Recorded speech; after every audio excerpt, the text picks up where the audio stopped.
With cost of living expenses rising everywhere in Australia as well as the rest of the world, if you're making the move over here, you're going to want to know how much you need to budget. G'day guys, my name's Ross and I moved with my family to Australia during a global pandemic. We traded up a 3-bedroom semi-detached in the UK for a 5-bedroom detached in Australia. And there's a pool. I'm not saying that you can upgrade if you want to move anywhere in Australia.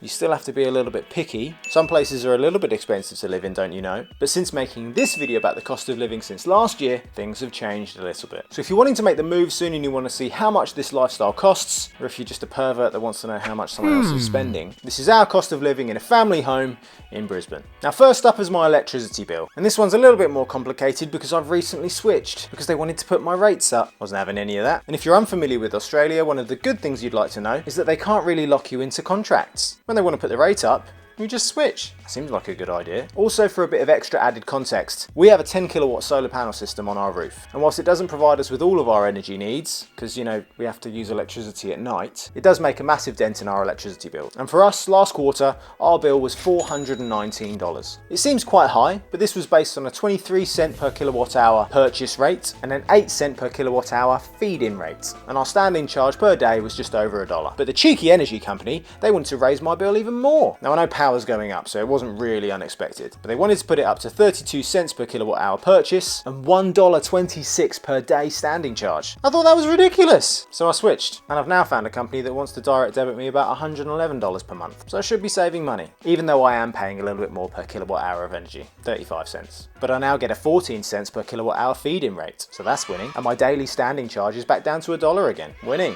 And they're also prepared to give me $190 worth of credit for the year, winning. I think I've got a better deal, but who knows? We'll see. Now with water rates, it's a slightly confusing deal. In Australia, you get different rates for different things. So currently I'm paying 67 cents per kilolitre of water. But that's confusing because I'm also apparently paying $1.74 for the state bulk charges. And I think that's per 3.3 kilolitres of water. But it's fine because the friendly water companies just pass that fee on to you.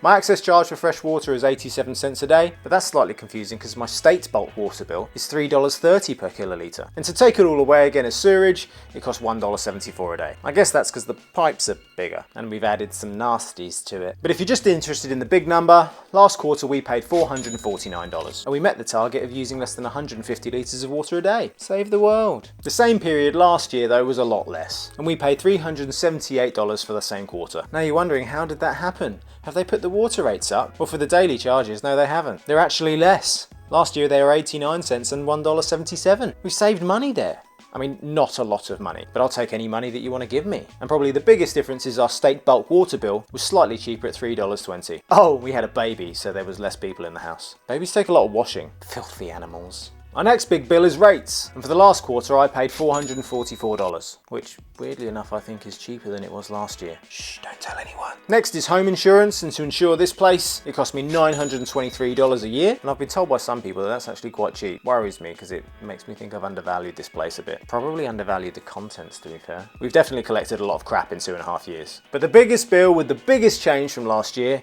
is our mortgage repayments, or our home loan repayments. This time last year was costing us around $1,600 a month, and that was before the bank started all of their rate hikes. But now, like everyone else, those rate hikes are making us feel the pinch, and those equivalent mortgage repayments for our house are now over $2,300 a month. That's a bit of a big difference. Now for some of the extras which you might think are essentials considering your lifestyle. For our internet, we're with Optus, not because they provide fantastic service, but I just want to be able to watch the Premier League and watch Arsenal bottle it. But for that pleasure it costs us $96 a month. Also got one of them fetch box thingies that you can record everything on. Our phones cost us about the same, although they've kind of tweaked the packages a little bit, but they're still about $20 a month, and I'm with Woolies, so that also gives me 10% off one shop a month. So we just buy everything then, save some money. Thanks Woolies. Netflix has gone up, that's now about $23 a month. Disney Plus has gone up, that's about $14 a month. And even Amazon Prime has gone up, and that's about a tenner a month. Fuel costs compared to last year for both of our cars are kind of about the same. And that's mainly because this time last year,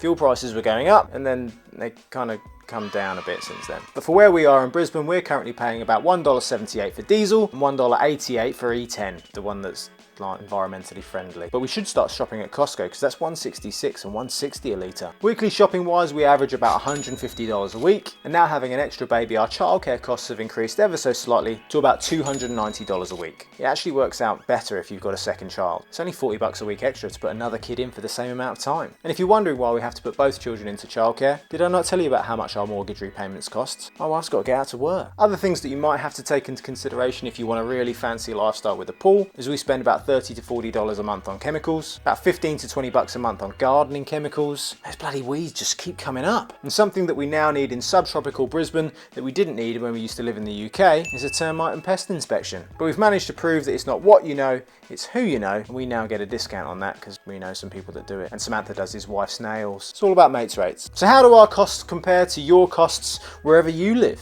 I know that things really widely vary depending on what state you are, particularly energy costs. Make sure to tell us some of your bills in the comments down below. And if you want to know some of the jobs that could definitely pay our bills, check this one out. I wasn't expecting number 7. See ya.